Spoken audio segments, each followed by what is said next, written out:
everybody. Welcome to this edition of Keto Rockstars Sunday Night Live, except it's not live. Tonight we are doing a premiere, and I'm very blessed to have Coach Sharlyn with me tonight from the PhD Coaching Academy. Welcome, Sharlyn. How you doing today?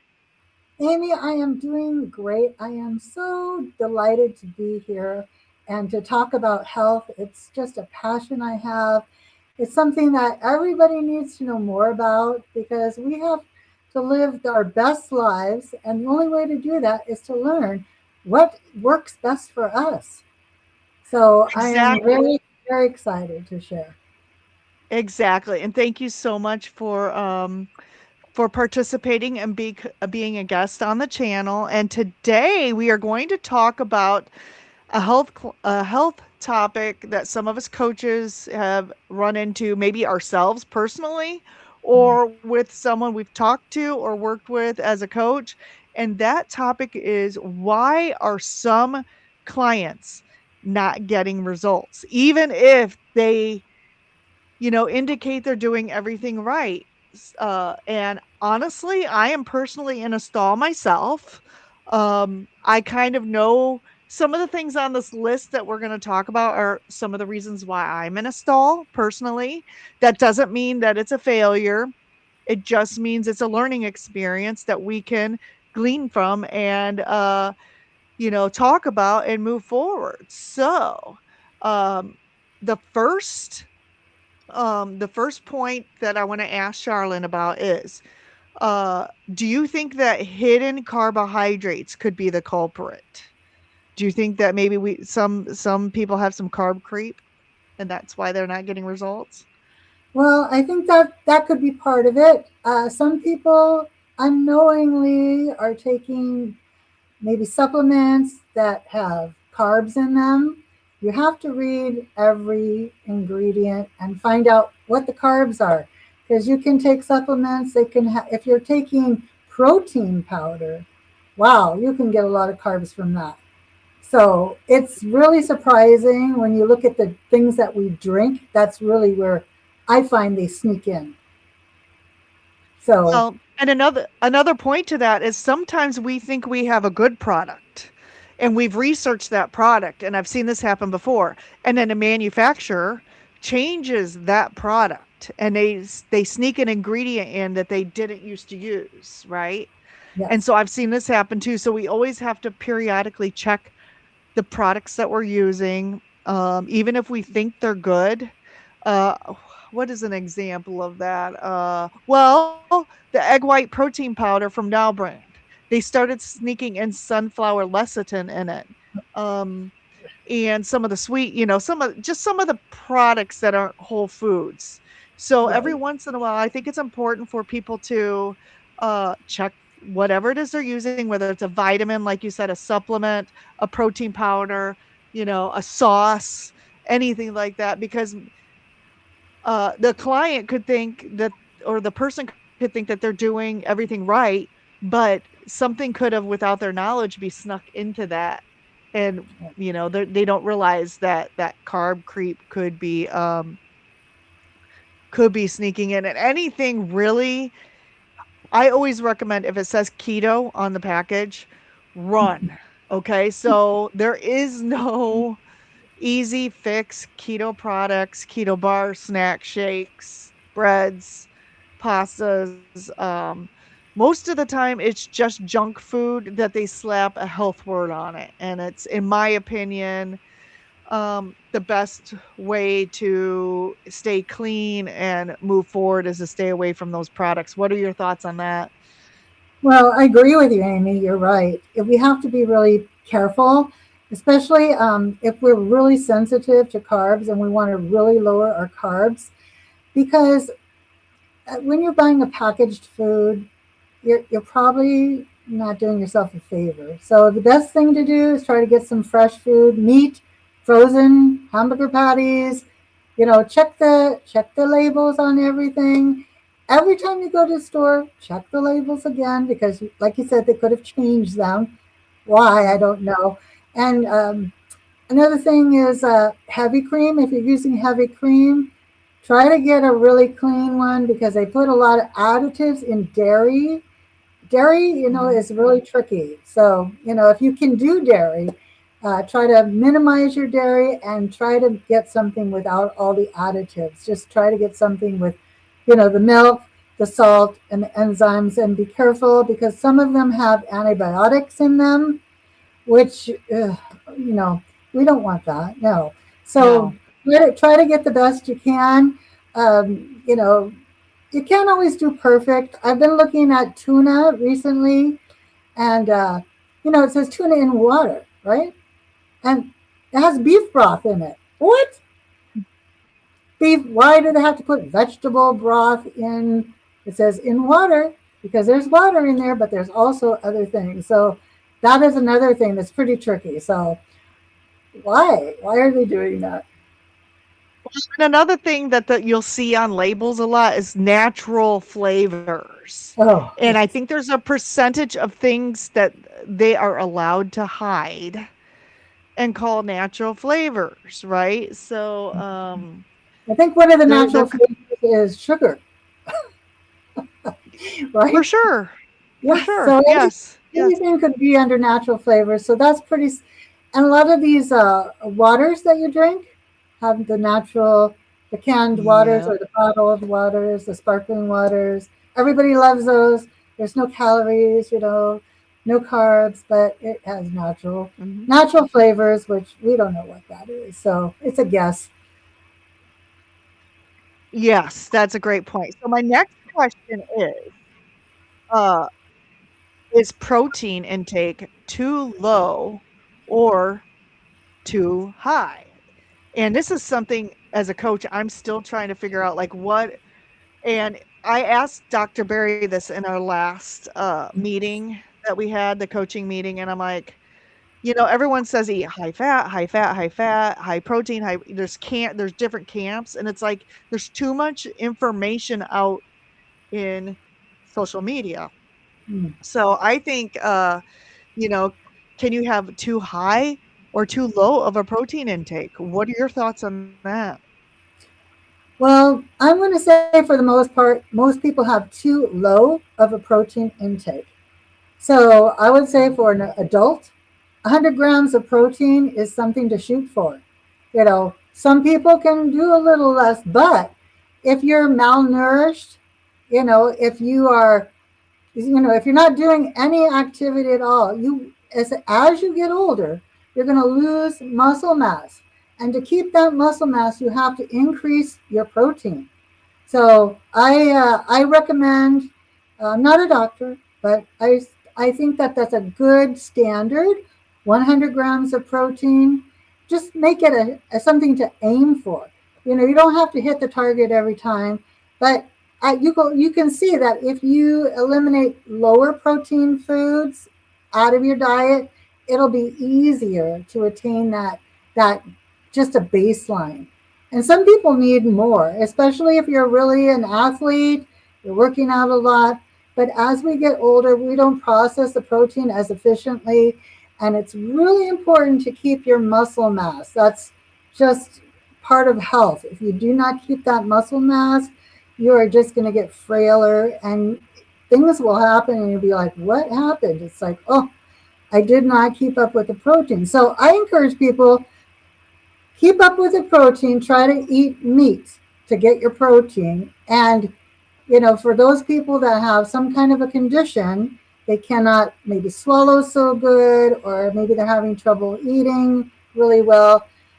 Protein powder supplement on occasion, but try to get that meat in as much as you can. And eggs are a good source of protein, but yes, the meat is the highest source of protein that you can get. So, if you need to have a few eggs, that's okay. But if you're really struggling, I was struggling with getting enough protein. I'm like, oh, but I was eating a lot of bacon, a lot of eggs, and I said, okay, if I can shift that, there's nothing wrong with bacon and eggs, but if you can shift it and just try to add a little more protein as you go along, it gets a little bit easier as you go along. And then you can add back in other things that are a little bit less protein.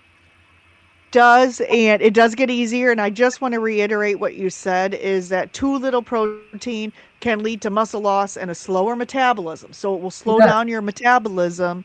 Um, so that can be a reason why someone stalls. The other thing, and I remember when I first became ketogenic 8 years ago, started watching Kim Howerton, who was Mm. one of our teachers in the PhD class. And I remember years ago when she was recommending like the calculation that she gave us, which was like 1.2 to 1.6 times our body weight in kilograms, I think is what she said. But 8 years ago, I remember her saying, if you can't eat that much, like if you just can't physically eat that much, eat as much as you possibly can. And then every day, every week, increment that up. She's like, sometimes it's like an exercise to get your protein up. Like you have to slowly increment it up. And she's like, eventually you will be able to eat that. You will be able to. And 1.2 is just to maintain. And I think 1.6 she said was optimal, I believe. So, but the point of that is just you can increment up until you reach your optimal protein. Yes, it's a really good way to do it. Just every day, just a little bit more. And to tell you the truth, Amy, most women are chronic undereaters, right? So they're just like, oh, I'm just eating so many calories, and no, you need to eat more meat. I know it sounds counterintuitive, but when you do it, you see, wow.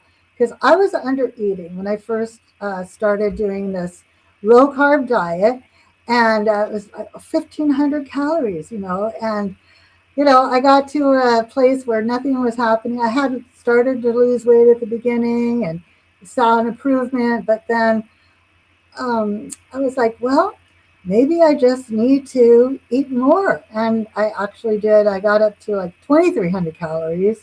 And then I actually started losing weight and progressing. It's counterintuitive, I know, but yeah, it works. A good point. I mean, calories isn't the best measure. Calories, they matter and they don't. Like, we shouldn't focus totally on calories, right? Like you said, we should be focusing on our protein and fat. But calories really is the only measurement that we have to see how much we're truly eating. But for those of us women who are 40s, 50s, 60s, and beyond, we were pre programmed in the 80s and 90s to eat a low fat diet, right? So we learned, in my opinion, how to starve ourselves. Those of us who grew up in those time periods, that's how we became undereaters because we were conditioned. The Susan Powder book, all of just so many diets where Yeah. you have to eat like 900 calories or 1,000 calories. And so I think that's where we learned that mentality from, in my opinion, was, the even the 80s, 90s, and 2000s. Ketogenic diets were just starting to come on scene in 2000, I believe, but we were still pre-programmed to be low calorie, low fat eaters. Right. So, you're right when you say women are, we tend to be caloric eaters, and it's hard to reprogram our brains to get out of that mentality, in my opinion. What are your thoughts? You're right, Amy, because we just think that this is the way it is. They tell us, oh, the calories, this is how many calories you should have, no matter what you eat. What? But here's the thing now, if you think you might be eating too much protein, I can't ever see anybody eating more than enough protein. It's pretty much really hard to do. And the only Mhm. way that that can cause problems is if you have maybe a chronic disease, that your doctor says, oh, don't eat too much protein. But if you don't eat the fat along with the protein, it's it's counterintuitive also to eat that fat with your protein, because if you eat too lean, you can get something that's called a rabbit fever or something like that from eating too lean. So when I'm talking about get your protein, don't skip the fat. Now the varying amounts of fat that people can feel comfortable with, you have to kind of toy with that and see what works for you. Some people can add in butter. Some people can't do dairy products at all, no ghee at all. But if you just keep the fat, the skin, go with a dark meat if you're going to have chicken, um, and keep the skin on, you're probably going to get, a good amount of fat. You might have to add a little bit, maybe bacon grease or beef tallow, maybe, but you're going to get enough. But if you're going really lean, like if you're getting chicken that has, skinless, boneless chicken breast, that is too lean. That is not the kind of It protein is. that we're talking about, It is. It right? really is. And that's some great advice. I mean, when I'm working with clients, I you're right, the protein needs to stay high. And everyone is different and the lever that we focus on is the fat. Like sometimes we need to tune it down, sometimes we need to tune it up, and it just depends. If people are dealing with brain fog or menopause, or I recommend tuning the fat up. For some people, if weight loss is their primary goal, we might need to tune that lever down just a little bit. Okay, but I'm not talking about going low fat. I'm talking about just tracking your foods wherever your fat is, just tune it down 3 to 5%, just a little bit, to see if you can start that scale to budge, right? But everybody is different, so Yeah. that's kind of my opinion on that. But you brought up a good point there. So, the next question, do you think there is an over reliance on keto treats, store bought keto bars, shakes, chips, cookies, you know?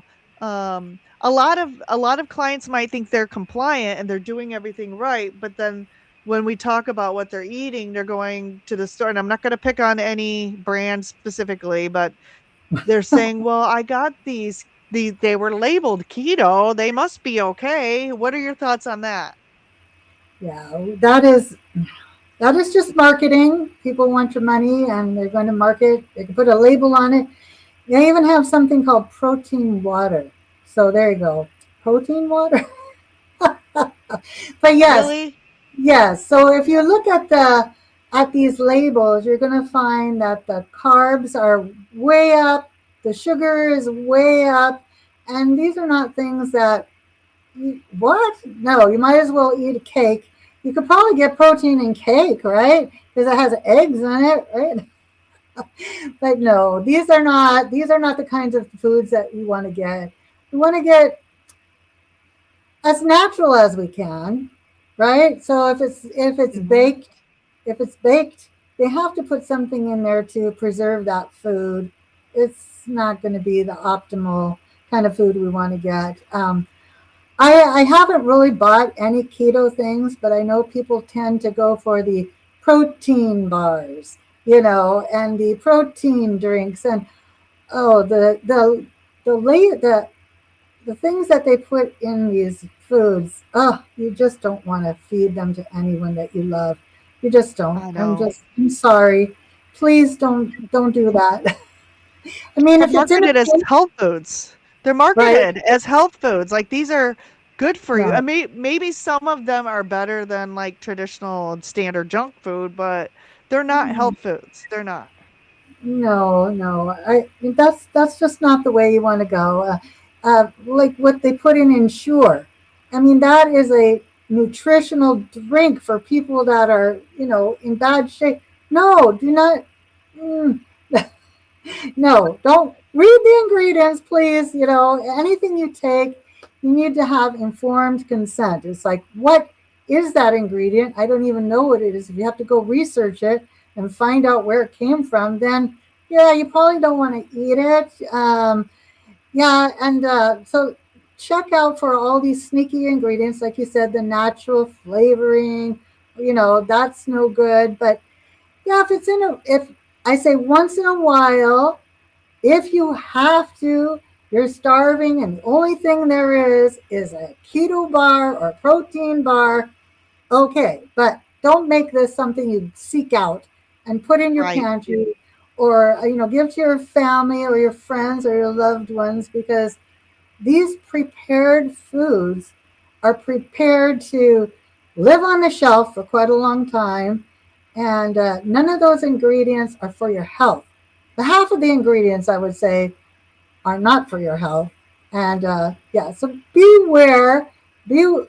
Ask questions. If you're going to the doctor, they're giving you any kinds of something you're going to be putting in your body, ask a lot of questions, because we don't know what's in this that they're giving us. So the food, anything we take in, we have to ask questions about it. Is this water the right kind of water for me? Is it filtered? Is it spring water? What's the source of this water? All these things that we have to be really careful about. But yeah, I agree. The keto things, I'm not sure what they don't have a definition of what keto means on the package, so I'm not sure where they're going with that. Carbs. They play the net carb game, which means they're still high carb, and then they just throw a bunch of fiber in there, and then they net it to say, "Oh, this is only one net carb." Well, a carb is a carb is a carb. Any amount of fiber is not going to reduce the carbs in a product. I'm sorry, that's my opinion.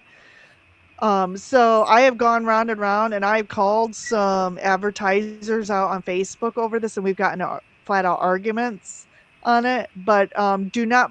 My recommendation is always look at total carbs, not net. My favorite one is cauliflower crust. Cauliflower crust is like 38 grams of carbs for one slice of pizza. And I'm like, and that's what I think that's without the toppings. That's just if you get like the crust and cheese or something. It's dumb. So Have you I ever just got bought to that? Have you ever eaten that cauliflower? no. Oh, They're oh. probably disgusting too.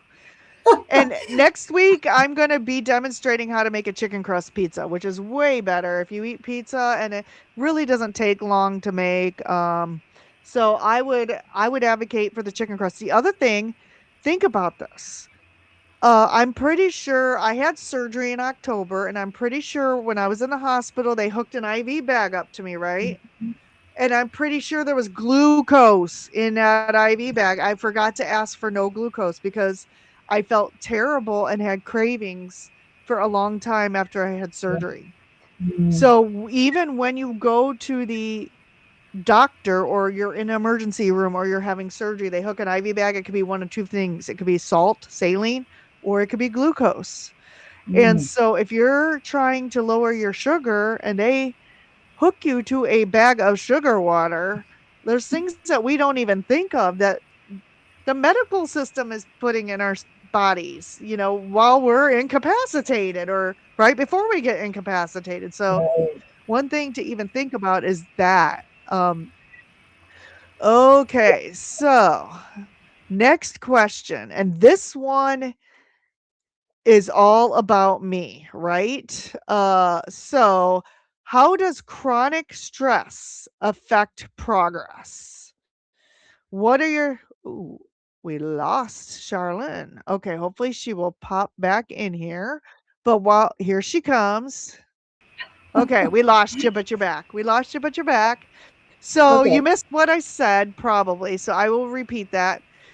How, in your opinion, Sharlyn, does chronic stress affect progress? What are your thoughts on stress? Well, stress keeps you in a fight or flight system where your body cannot calm down, it can't rest, your circadian rhythm is all out of whack, and you're probably not getting enough sleep. You run out of energy, your cortisol is through the roof. Yeah, it just affects everything when you're in stress. So, the best thing for stress, you can probably tell me what it is, Amy, but the best thing for stress is to get enough rest. That's really, really important. For some people, it's 6 hours, some people 8, some people 9. But you have to get enough stress. And how are you going to do that if you keep thinking about things at night? So you have to try to, there's so many things that you can do. One of the things is don't eat too late at night if possible. Mm. Try to stop eating 3 or 4 hours before you go to bed. You know, the longer the better. Sorry. Um, yeah, so that's one of the things you could do, especially as you get older. You have to, make your window of eating a bit shorter.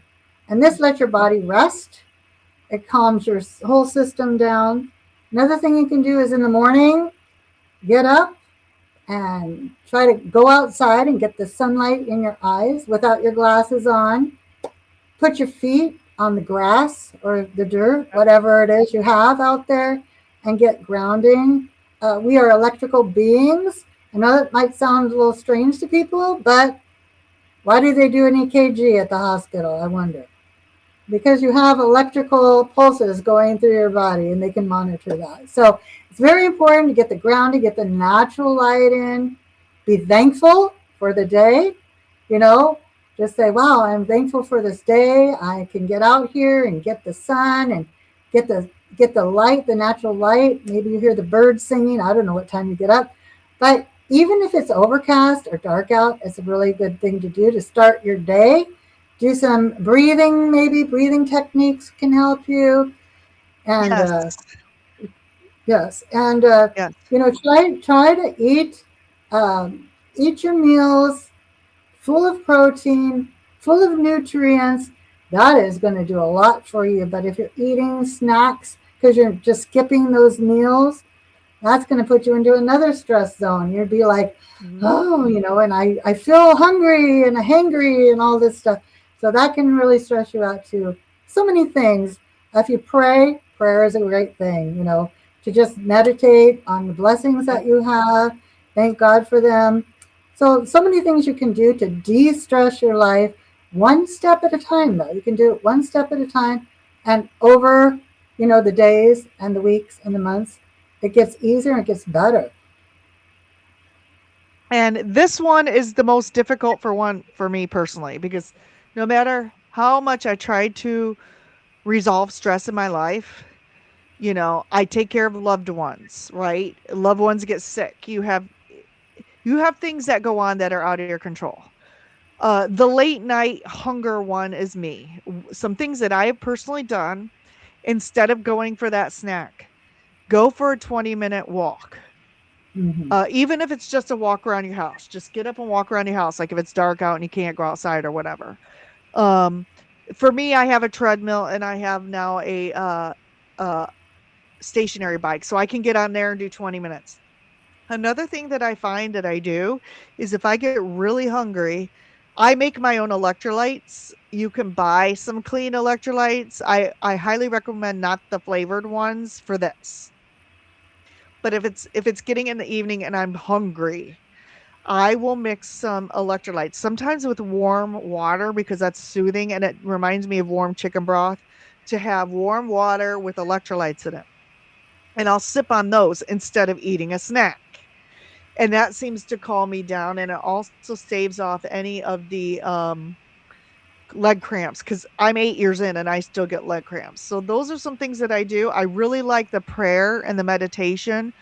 If you are not a religious person, you could still find some probably some sort of like YouTube channel that plays soft music and inspiring thoughts to listen to, and maybe yoga if someone's into yoga, that's a good thing. Stretching.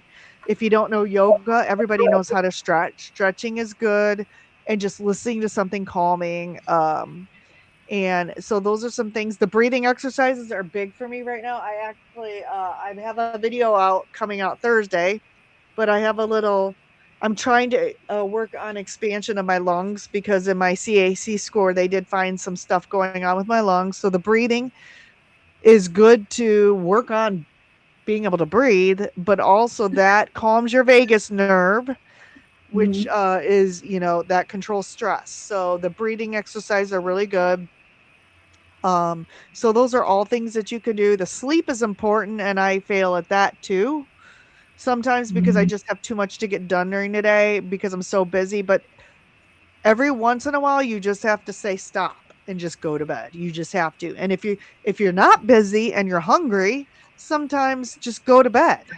Like if it's 7 or 8 o'clock at night and you're starving, drink some water and then say, okay, if that doesn't help, say I just need to go to bed.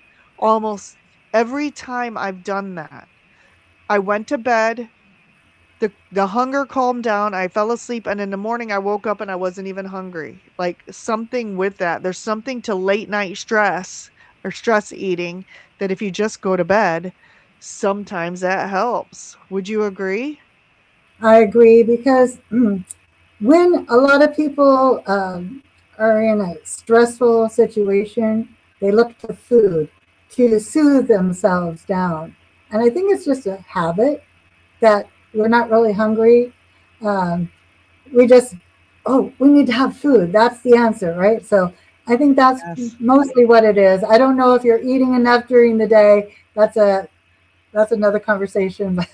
But yes, if you're eating enough during the day and you're just feeling that stress, it's a habit, that Yeah. we have to just replace, like with breathing, praying, just do something else like walking or doing something else. And yes, it will go away. So yeah, some people swear by it. Now, I've done it occasionally, but they'll just take a bite of butter. It can't Yeah. hurt. No, and honestly, I follow Dr. Elizabeth Bright. And actually, this goes into my next question. So I'll just go ahead and say the question. I follow Dr. Elizabeth Bright. She says, eat butter before bed. And that's one of the answers to this question. Are we getting enough adequate, high quality sleep? And I would say a year ago, I would go to sleep and I would fall asleep, but then I would wake up every day at 3 a.m. and then I couldn't go back to sleep. So Mm. I was having this disruptive sleep. I went from keto to a higher fat carnivore. And I started adding some butter to my meats and stuff like that. And guess what? Now I am sleeping through the night. Like I sleep fantastic now. So sometimes increasing your fat, if you are a person who is having problems sleeping and not getting enough good quality sleep, will stall any progress no matter what your goals are, whether it's weight loss, whether it's if you don't get good sleep, you don't feel good. I don't know about you, Sharlyn, but if I don't sleep good, I am grumpy and I feel terrible the next day. Period. Until I get Right, sleep, right? So right. Yeah. Well, that's good advice. Yeah, Dr. Bright has some wonderful information about women and the importance of fat on reproduction and just getting all your hormones to do the right thing, because we don't feel good if we're not eating enough fat. Our hormones are not working correctly. And then we're like, what is going on? Why do I feel so awful? So, yeah, that's one of the things. So, yeah, but try to get enough sleep. Try to go to bed at a regular time if you can. Just make it a habit. I know there's a lot of things to do, but can anything be that important? I can't wait till tomorrow. that's right. There's Your health. nothing that is that important.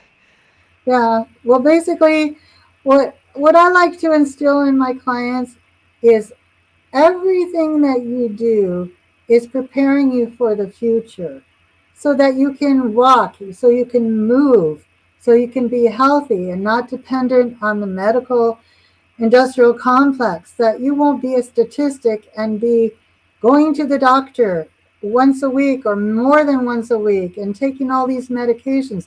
I just listened to somebody who had a tragic story. This man he was like a ultra bicycle rider. I mean, he's in his late 60s when this happened, and his wife also. But he saw her knees were buckling. He went to grab her so she wouldn't fall, and he fractured his back. And finds out the medication she was on, she had been on for 5 years. She was only supposed to be on it for no longer than 12 weeks. So this is the kind of care we're getting. It's like, why didn't the doctor say anything after 5 years? I mean, she was going to the doctor regularly. Anyway, this whole terrible chain of events could have been prevented, So just be careful. Take care of yourself now. Do what you can while you can, because, a lot of people are preparing to be frail. They're preparing to get sick. Why are we doing that? I just like, no. My friend just told me, she goes, oh, we're not going to get any healthier. I'm like, why not?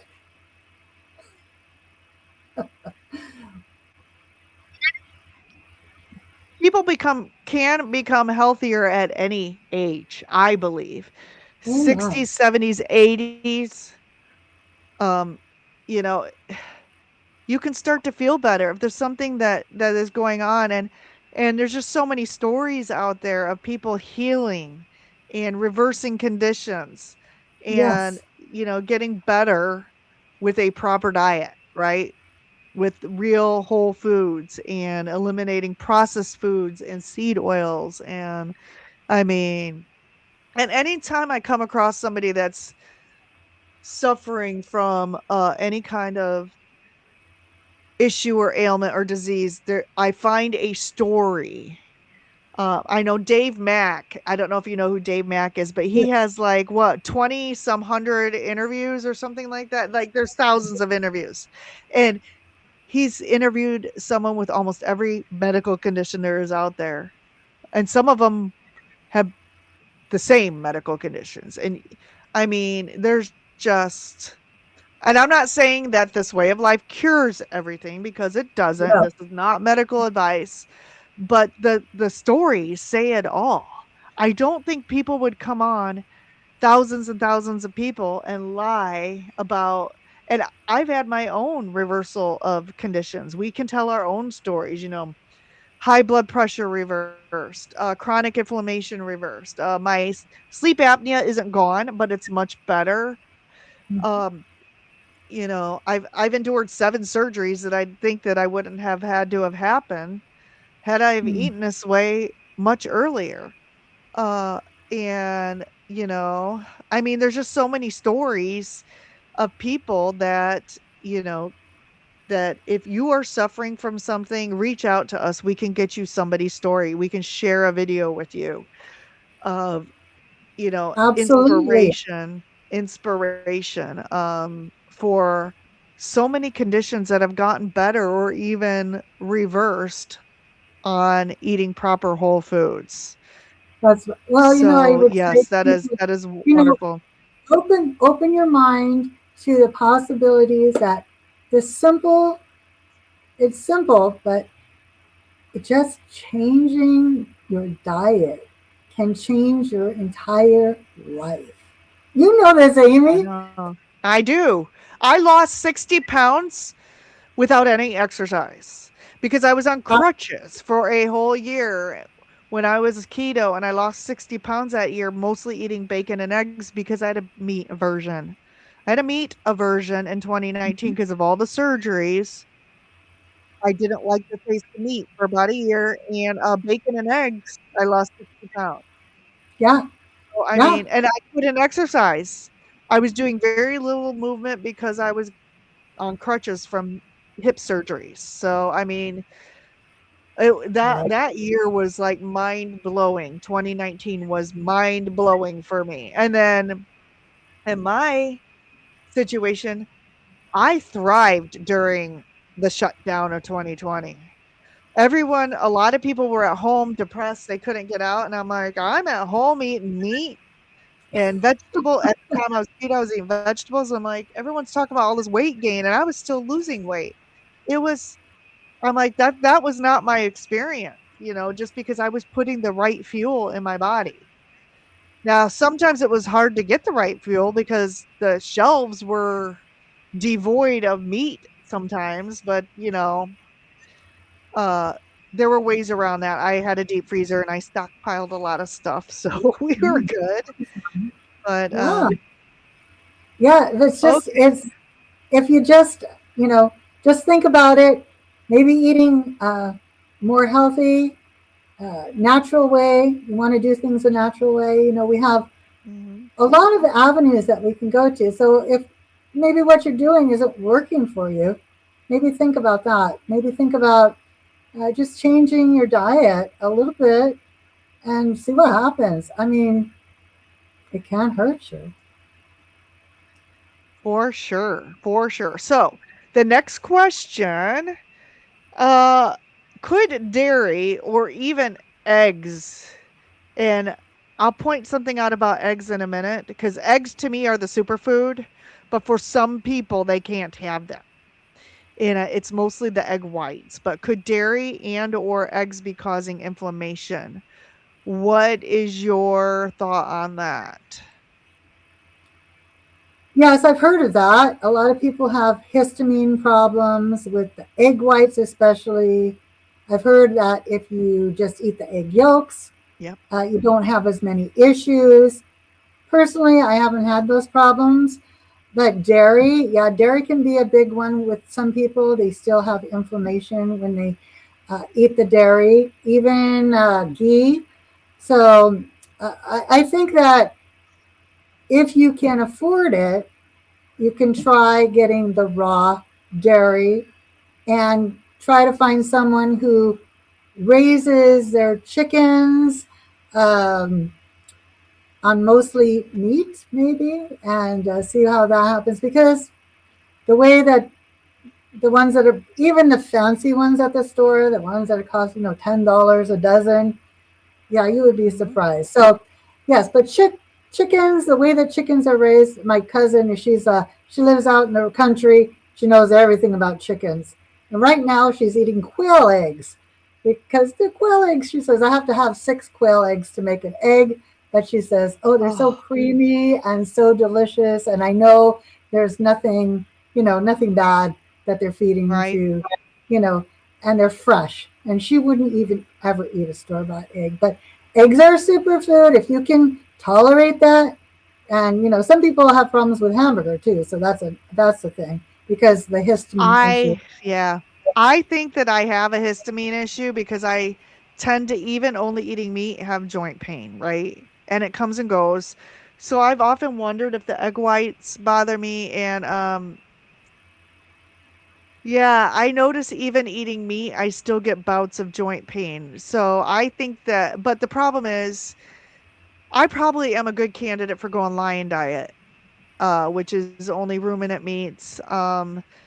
But my bank account doesn't like lion diet because it can be very costly to eat only beef and lamb. So I do eat chicken and I do eat pork, and I try to not eat a whole week of chicken and pork. I try to do some beef and stuff like that. But sometimes I wonder if the ground beef that I get even sometimes causes issues for me. I often wondered about the egg whites too. I did hear something that you always want to make sure the egg whites are always completely cooked. So make sure Yes, when you're cooking eggs, whether you have a runny yolk or not, that you are getting all of the egg white cooked. That helps. So I am being a little bit more diligent when I cook my eggs to make them a little more over medium or sometimes a little even on the over hard side, just to, because I do tend to have joint pain too. But again, I'm like, I don't want to throw any part of the egg out. I don't want to throw right, egg whites out. So I right. still eat them, and I eat about 8 eggs every day. I used to eat 12 eggs every day, but I was gaining weight. So I'm like, maybe I'm eating too many eggs, like, because there are carbs in eggs, right? So I cut it back to 8, which is still, I have 2 meals. I have 4 eggs at each meal because I just love them so much. I just Right. love them. They're so delicious and they're a superfood, right? They have Um, a perfect protein fat ratio. Yeah, that's absolutely so do good. And ribeyes. yes, they're very good for you. They have a lot of leucine in there. So if you're trying to build the muscle, that's a really great meal to have within an hour and a half after you work out. Eat those eggs. I always tell people, eat those eggs after you work out. It's a good way to do it. Have some meat with your eggs, but have some eggs. It's really, really nutritious for you. But if you cannot tolerate eggs, try just, getting rid of the egg white, see if the yolks are causing a problem. If hamburger is causing a problem, try just eating. steaks or something that's not ground up, so it doesn't have Mm. as much oxygen that has hit the meat. And sometimes people are actually even sensitive to aged beef. Yeah. I don't Yeah, know that I'll ever try aged meat because of my most of it suspicions. most of it is aged at the store. Yeah. So that's what I'm saying. And so sometimes people will hunt down, something that's not aged, but you could just do the best you can with the budget you have, and see what works. Sometimes you just have to experiment on yourself and see, Yep. okay, if I cut out the egg whites, or if I cut out the hamburger, or if I eat less egg whites or less hamburger, is that going to make a difference? Because I think everybody has a. Somebody told me once, we all have this. They put it in this kind of a visual. We all have a histamine bucket, right? And we Yes. can only get so much, and we go over that, then we start having issues, like maybe inflammation or hives or whatever it is. It's going to cause a problem. So once we get over that threshold, and everyone has a different threshold. For sure. For sure. That's great information. Okay, so we kind of covered this next one a little bit already, but I think this is important to talk about again. Are people eating too frequently or snacking in between meals? And I would first say that if you're snacking in between meals, maybe add the snack to your meal. Maybe you're not eating enough at meals to carry you to the next meal. What would you add to that? Most people think snacks are a meal. So they're They eating their are. meals and they're eating their snacks. They have Oh, aisles in the store called the snack aisle. A snack was something that was invented to make you buy more food. It's like, oh, you must eat food between the food that you're eating. But no, we don't need snacks. Now, if you've had surgery and you have to eat smaller meals, then you mm, might need to eat maybe 4 to 6 meals because you can't eat enough. It depends on you. But for the mhm. average person who hasn't had those kind of surgeries, you know what I'm talking about. Uh, yes, Yes. maybe Yes. 3 meals, maybe 2 meals, maybe 1 meal. It depends on you. And Mhm. you don't have to do the same thing every day, but I would try Right. to put those meals or whatever you're going to eat, try to manage it within a certain period of time. Uh, an 8 hour window for eating is probably pretty good. I mean, if you have to do 12 hours, that's kind of a long time. But Right. you'll find if you're eating a good amount of protein and fat, just try to put a lot on your plate. You don't have to finish it, but eat as much as you can till you're comfortably full, or just a little bit around there. And you're going to find out you're not wanting to snack. You're just like, oh, just not hungry. And the other thing that I would like to just reiterate is every time you eat, whether it's a snack or a meal, it should be considered a meal because you are spiking your glucose, right? Every time you put food into your mouth, whether it's one little piece of bacon or cheese or whatever, or whether you're eating a whole plate of food, your insulin is going to spike. So, Dr. Nelson Vasquez, who I was trained under the Kilts Health Group, says every time you eat something, it's a meal, even if it's just a little bit, because you're spiking that glucose. So, and again, the recommendation that I have is go for a 20-minute walk. Drink some water with plain electrolytes in it. The sweet electrolytes might trigger more hunger. So that's why I say drink some salty water, right? Have some salt, put a little bit of salt on your tongue. Yes. Sometimes your hunger could be thirst. And in my experience with myself, sometimes drinking some electrolyte water will help make that hunger go away within a matter of a few minutes. So, uh, Yes. that Unfortunately, we've trained our children to here. This is your snack. This is your meal time. This is your snack time. And so I think a lot of that is just a habit. we've been trained and programmed to have the snacks. But yes, to get rid of that in between, yes, do the salt, do the water, do the walking, do something else. But yes, the main thing is, you don't have to space your meals out between 4 hours. 2 hours between meals is okay, but it depends on what you're eating. So if you're eating a very good high protein diet full of nutritious fat, all the vitamins and minerals that you get from meat, you're going to feel satisfied, and you will start to feel the, that satiety kick in. It won't always be immediate. Sometimes it takes a while as you train your body to get that. Those hormones kind of have to get adjusted. They're like going through this period. It's like, am I hungry? Am I not hungry? And mostly we go to the side of I am hungry. Or here's another thing. If you hear that growling in your stomach, that does not mean you're hungry.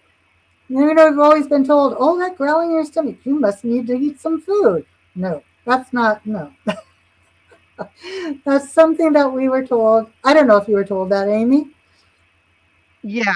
I mean, if you're growling, you're hungry. I mean, that's how we were raised, right? That's how we were raised. Now, I will say I hit the cutoff when I was growing up where my mom would not want me to snack because she's like, you're going to ruin your dinner. So I'm old Yeah. enough that I'm in the ruin your dinner camp. But now they're like, kids today at school, they're like, okay, we have breakfast, then we have late afternoon snack, then we have lunch, and we have late afternoon snack, then we have dinner, and then we have evening snack. It's like there's all these snacks. And they wonder why we have more. Okay, type 2 diabetes was typically an adult disease, and type 1 was a childhood disease. We have more incidents of type 2 diabetes in kids now than we've ever had because they're eating constantly. They're not eating good foods, right? So we are seeing so much type 2 diabetes in young kids and type 1, but type 2 is a metabolic disease, right? Type All, 2 is totally a metabolic all, disease, yeah. all diabetes is a metabolic disease. So if you catch it before it becomes type 1, and you can really help type 1. I couldn't say that you can completely get rid of it, but like so many things, you can put them in what they call remission, so you don't Mhm. have any of the effects. Uh, Most people that are type 1, especially children, they're eating these really high glucose foods, and they're triggering this huge, massive insulin spike. And if they change to something that's very low glycemic load, they can really reduce the amount of insulin they have to take. So that's a huge thing. Um, don't don't drink juice. Juice is really a sugar bomb, and we thought that was a health food for. Well, when my kids were young, I thought, oh, juice is healthy. No, don't do that. Oh, It's really not. Mm-mm. If you saw, the problem is that so many things we eat are just sugar. So grains are sugar. Fruit is sugar. Many yeah. vegetables are sugar. Starch is sugar. Mhm. And it's all processed the same way in your body. You're like, well, isn't this the healthy sugar? I'm sorry. No. Yeah, No. it's hard. Honey is my favorite one. When people say, "Well, honey's natural, it's good for you." I'm like, "It's sugar." It's It's sugar. well, what does Yeah, Dr. Berry call it? Bee vomit? Bee vomit. right. If you're a person that can, just have 1 teaspoon of honey and it won't bother you. It's not going to trigger more cravings for sugar. Hey, Mhm. I'm not going to say don't do it, but sugar, honey, and everything, maple syrup and everything, sugar and everything, starch is sugar, grains are sugar, even organic grains are full of sugar. starchy Yep. vegetables full of sugar. So I'm sorry that, we're being inundated, and it's so sad. It's like we were never, I was never taught that. I was never taught, eat I all was your never vegetables, taught that. right? Eat And all whole wheat, your eat your whole wheat. Whole wheat bread. Eat your whole wheat bread. It's good for you, So yeah, right? that's the problem. That's why we have to eat all these grains, all these foods. Of course, you'd have to eat snacks to eat all this food. It's a lot of it's a lot of food, and it doesn't fill you up at all. You just are hungry after you eat it. You're like, oh, I was full, and then half an hour later, oh, I'm hungry again. Why is that? Oh, it must be time for snacks. So yeah, Right. it's a problem that we have. It's the food that we're eating. It's the habits that we've formed, and we have to just break those cycles. We have to break those Right. cycles and just think clearly. If we can start eating properly, we can start thinking clearly. We're kind of in a fog, in a haze. It's like, oh, and then we start, we change what we're doing. We're like, wow, how could I have ever thought like that? What was I thinking? I wasn't. No, that's the problem. We just repeat what somebody Absolutely. tells us, repeat what somebody tells us, and it's like we're not really doing our own research. I know it's hard. That's why, there's coaches to help people that, it's like, well, I don't quite get what's going on. It's like, well, if I had a coach, I would have been way ahead. But Hmm. you got to be ready for change. I think that's all. This is is you have to be ready for change. What we're doing is not working. What they're telling us is not working. So there's got to be something else. And I'm so glad that we found out what the truth is. It's like, what? It was so simple right there in front of us, and Hmm. we just had no idea. No idea. It it really is. Okay, one last question, and then I'm going to talk about where we can find you at, because an hour goes by fast, doesn't it not? Yes, it does. Especially when you're talking with So, one person like Amy, she's just great. Isn't Amy oh, great? thank you. Thank you, Sharlyn. I really appreciate that. I'm so glad we met. This one is near and dear to my heart because I recently had some thyroid, like my levels were off. So, Mm, one thing that I would always recommend if someone's stalling that they go to their doctor and have a full thyroid panel run because I think this is really what's causing me my stall is my thyroid. And when I say full panel, I mean TSH, reverse T3, reverse T4, the two markers for hypothyroidism. You need to have those checked as well. Um, because you could that's the Hashimoto's, my sister has that, the Hashimoto's, which is a it's what do you call it? It's autoimmune not disease. just it's an autoimmune. Thank you. That was the word I was looking for. So you need to have those checked as well. Just don't let them test your TSH, right? Because your TSH can be normal and your reverse T3, your reverse T4 can be out of whack, and then you could have Hashimoto's. So a recommendation that I have for some of my clients, and again, not medical advice, but it's something that they could go ask their doctor for. And if their doctor won't run the entire panel, you could go to some place like Own Your Own Labs, and you could get them for very cheap, and you could find out yourself, and then you could take that to your doctor and say, look, right? And Dr. Barry has a very great book and all of this information, and I will post a link Yes. in the description, but it's called Common Sense Labs. And you guys can go get this book yourself. It's on Amazon and it's not real expensive, and it tells you what all the labs you should run. Any thoughts on that, Charlene, about thyroid conditions, and would you agree with that people need to get that checked as well? Yes, I think if you're having still issues, stalls and things like that, you can get your thyroid checked. Uh, you want to get the, like you said, the 4, 3, the 2, and the 1, and the reverse ones. I don't have that memorized, but yes, it's in the book, and I'm sure that Amy will post a good link for that on I will. here. But yes, get the test done. If your doctor doesn't want to do it, find a doctor that will.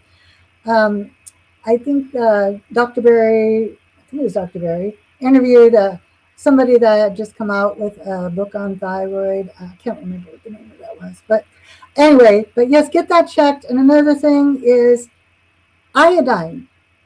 Don't Oh, forget yes. your iodine. Iodine is important. Everybody needs it. Don't no, if you have Hashimoto's, it's okay to have iodine. Everybody needs it. Every cell in your body needs iodine. All of your, It just does. not your thyroid, but all of the other glands need iodine. And we're very deficient in iodine. So I recommend, get some Lugol's 2% or 5% iodine, experiment with that. I usually take a dropper full of 2%. Sometimes I always take two droppers full, but we definitely need it. And whatever excess you have in your body, it just goes right out. So you Yeah. cannot really overdose on iodine. Don't be afraid of it. But yes, that's really important for to have a healthy thyroid, to have, to prevent all of the other things that can go wrong when your hormones are not working correctly. Everything goes kind of haywire. This one is compensating for this, and the other compensates for that. Then you have a cascading event. But yes, get your thyroid checked. Don't forget about iodine supplementation. It's very important. You can put a drop or two in. I think even Dr. Bright recommends that, doesn't she, in her book? Yes, she Um, does. Yes. but yes, so iodine is pretty important to keep up your thyroid function. Even if you don't have a problem with your thyroid and you get it tested, no problem. Make sure you're taking that iodine. And I do remember, I'm pretty old, so I do remember back in the day, they used to give iodine drops to newborn babies. They would send it Wow. home. They would send it home with the parents, and they would say, "Oh, give this iodine to your baby." They wouldn't tell you why, right? But they did that because they know it's really important. So, another tip: I'm not a doctor, but if you're nursing, if you're pregnant, you should take iodine. It's kind of really important for your child. And I've heard from various doctors, like Dr. Berry and Dr. Bright, that your the IQ will go up just a little bit. So it's very, Wow. very, very important to have iodine in your diet. That's awesome advice. And I do take I only take about 5 or 6 drops. I was up Good. to about 15 drops at one point, but I backed it off a little bit, but I seem to feel really good at like 5 or 6 drops. But I take it every day, and my sister has Hashimoto's and she takes iodine every day and she's thriving on it. So, if you do, I know they tell Hashimoto's patients. Anisha takes iodine and she has Hashimoto's. Hers is in remission, I believe. Okay, so I want to share the screen. This is your web page, right? Yes. I am going to also in the show notes post uh, sh- um, Sharlyn's Instagram, YouTube, and Facebook page as well. But please, I will also post a link to this. But she's on beacons.ai. Sharlyn Holistic Health Coach is her webpage. And I'll post a link to this in the show notes of this video, along with your YouTube and your Instagram and Facebook. You have Facebook too. I found you on Facebook. Yes. So Yes. I please everybody go out and subscribe to all of her socials. Um, so that you can follow because you have such great advice and I really appreciate you taking the time to come on here and I know that we are going to collaborate again in the future because this has just been so much fun. It So, has been. any Yeah, I'm just saying it's so much fun to see people getting healthy, to be able to have a little part in that, to be able to share the little information that we know. And, you can do it. It's not impossible. There's hope. Just give it a try. And I would hope that when people do give it a try, that will come back and say, "Hey, Amy, Sharlyn, I tried doing this low carb diet. I tried eating the meat and the fat and all these things. And wow, things have changed." So I look forward to hearing from everybody. that they say, hey, this makes a difference what we're doing. And I really appreciate you giving me a chance to share what I know. And I hope it really blesses a lot of people. Well, I'm sure. And thank you so much for coming on. And don't forget, guys, go like, subscribe to her social medias. They will be in the comments of this video. So go do that right now. And thank you again. And I would love to have you back on sometime. So, Oh, wonderful. I look forward to it. We'll talk all again right. soon. Okay. Okay. Keto rock stars. Everybody have a good night. Take care, everybody. Bye bye. Bye bye, Night. Sharlyn.